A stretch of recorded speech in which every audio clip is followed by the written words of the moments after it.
Listen up, all fight fans and fitness junkies. You've been listening to me talk about Jocko Fuel for a while now, and if you've been waiting, the wait is over. This August, you can score a massive 30% off on all of Jocko Fuel's top-tier supplements. That's right, 30% off. Jocko Fuel is loaded with all of the good stuff and none of the bad. We're talking no added sugar, no artificial sweeteners, and absolutely no gray area or banned substances. Just pure, clean fuel to power your performances. And guys, I really want you to try some of my favorites like Jocko Go and Jocko Hydrate. This deal is only going to be available for the month of August. So use code Chael30 or go to JockoFuel.com. Don't wait.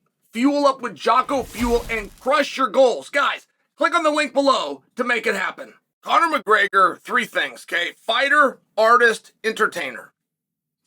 And I know for Conor's fans and base, that you believe what you love is the fighter.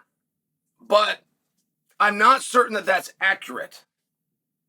The artist and the entertainer are every bit as important to the career as the fight itself. And I'm not sharing anything new with you. I want to start with that foundation because like any art, it's very open to interpretation. And you have not only what the audience gets, but then you also want to know what the artist himself was hoping to relay. And you cannot consider very many athletes, especially cage fighters, to be some kind of sophisticated, deep, message-giving people. But Conor's very different, isn't he, guys? He's a master marketer.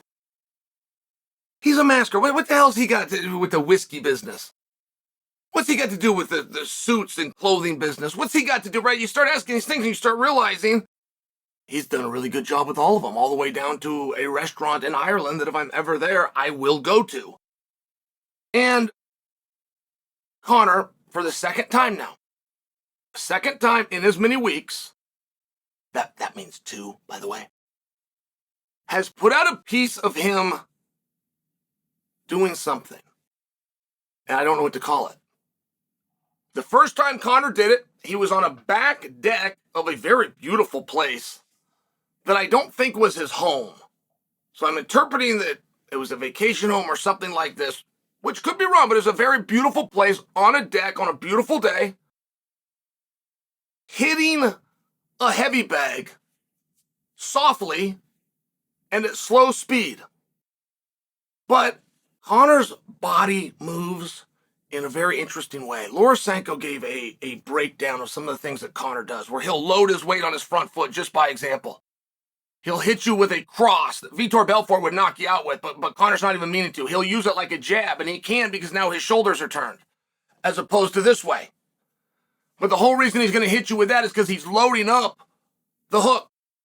Now, that would be very standard in boxing, a 1, 2, 3, where you shift your weight, why you shift your weight, where your power comes from. But it's difficult to see in most guys. Conor's body moves in a very beautiful way. And you don't get to use that word very often to describe cage fighting. Like for somebody to have a beautiful style, that just isn't something you have very often. So, when Conor is punching the bag, I don't know what the message is. I mean, my interpretation, I think most were that, hey, he's working out. Here's a workout video of Conor. But it's the things that aren't in the video that made me think something. Like, for example, I didn't necessarily think that it was a workout video. I thought it was a vacation video. The area he was in was so beautiful. The home and the back deck that he was in, covered, and they got lighting up there, and there's a speaker. It was a dream deck. Like, I felt like that was the story that he was attempting to tell. Oh, and then, by the way, he's going to get us to click and he's going to get us to look because he does move in such an interesting way. And when guys have special moves, TJ Dillashaw comes to mind.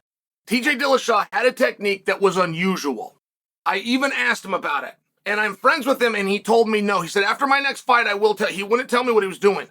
And it was the way he changes his feet disguises his entry with a cross, steps across, turns it into a takedown, of which I have never seen TJ set up and go for that he missed. I have never seen him fail. This is his go-to.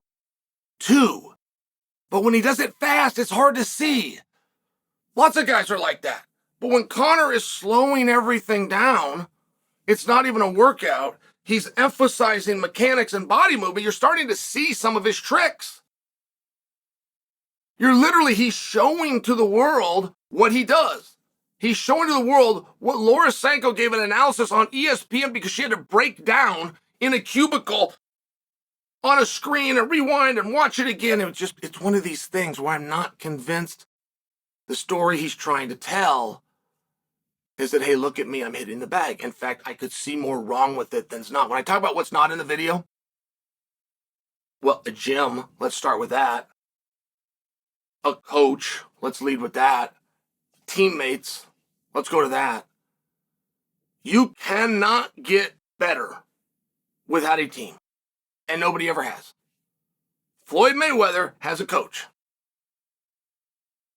LeBron James has a coach. Tiger Woods has a coach. Tom Brady has a coach. Serena has a coach. Simone has a coach. However, you cannot separate from the pack if you don't do workouts on your own. Right? You got to have both. But I'm watching Conor and it's not a workout. It's soft. It's slow. It's methodical. I couldn't even put it as a warm-up. It was too soft to be a warm-up. Not to mention warming up for what? There's no coach here. There's no partners here. I don't see an Aerodyne in the corner. It's also too slow to be a cool down. Not to mention, he is not sweaty. There is nothing that would lead you to believe it was a cool down, and he's not wearing gloves. If it was a cool down at the end of practice, you would still have your hands wrapped. So there's just little things you're trying to get from the video, and that was the first one. Now let me go to the more recent one. He's in another beautiful area, right? He's in an area that he has transformed into a workout space. This is not a gym. This is not a dirty, grimy. This is his own space, and he's doing the same thing. Now, there are some absolute tells when a guy's not ready to fight. I mean, there's some absolute, if you are a handicapper or a predictor of any level, there are things that you can see and know it is over. And I'm going to tell you this, and you're going to think I'm attempting to be funny, but I'm not. And if you go back and you look, you won't find examples around it. If a guy ever exercises and or trains, and they're very different things, with a hat on, it is over. I don't know why, by the way. I'm sharing with you, if you ever see a guy working out and he's got a hat, it could be backwards, it can be forwards. If he's wearing a hat, his time in competitive athletics is done. If you ever hear somebody tell you that he is going to train smarter, not harder, his time as a champion is done, whether he knows it or not. And in combat sports, right, it's no different than a job site. My father worked in the labor industry, but he would always take care of his hammer. He would take care of his drills. He would not come in at night with them in the bed of the truck and maybe it's going to rain. You always protect your tools. And I offer you that example because your hands in this sport are your tools for everybody, but maybe even a higher emphasis when you're Conor McGregor. So when you don't have them wrapped, when you don't have gloves, I wonder at times, what is the story? What is it he's trying to tell? Because he's showing us his body mechanics, of which are very hard to copy. Conor has a certain DNA. He has a reach, he has a power, he has a speed, he has a number of things. He has reflexes, he has explosive. There's a lot of things that you can't duplicate just because you see it. But either way, I don't remember a time where a guy was showing this. I remember times when guys were more like TJ Dillashaw and said, no, it's out there, you got to find it. I'm not going to break down the finer points. So, what message are we trying to get? Are we to believe that Conor's back? Is that what we're supposed to believe? Because I'm into the workout on your own. You will not, cannot, won't find me a champion that does not do a workout on his own with no one else around, it is the most important thing to gaining a mental edge. Because if other people are around and they're doing it too, where's the advantage? There's no benefit. Or you look around the room and realize, hey, that guy over there is doing it harder than I am, or he's doing more reps or faster, or he's lifting more weight. You got to be on your own so that you have the ability to lie to yourself and convince yourself, I am paying a price that nobody else is. Is it absolute added ingredient? You also must have a team. You must have a coach. Things that are missing from these videos. So, if I'm right, and we aren't supposed to be seeing these and getting a martial arts review and take, if something else is to be interpreted from this, I'm asking you, what is it?